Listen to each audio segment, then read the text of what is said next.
Judgement முடிஞ்சா 3 days counselling start பண்ணுறாங்க. இப்போ என்ன நல்லபடியாக நடக்கலான்னு இருக்காங்களா?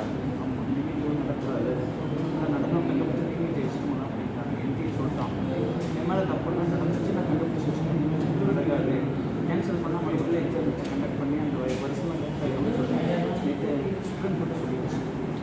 பரவாயில்ல, பிரச்சனை இல்லை, பாவம் படித்து எழுதணும், பணம் வேஸ்ட்டு எல்லாம் வேஸ்ட்டு. இந்த பேட்ச் தப்பிச்சிட்டானே, அவங்களோட பக்கம் ஆகிருக்கு.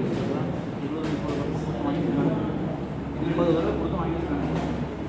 இந்த பஸ்ஸியாக 50 கொடுத்துருக்கலாம். பேசாமல் ஒரு அப்பார்ட்மெண்ட் கட்டி நம்ம கொடுத்துருக்கலாம். என்ன சொல்கிறேன், இது 50 லட்சம் கொடுத்தாலும் ஒரு அப்பார்ட்மெண்ட் படிச்சுக்கிறப்ப கிடையாது.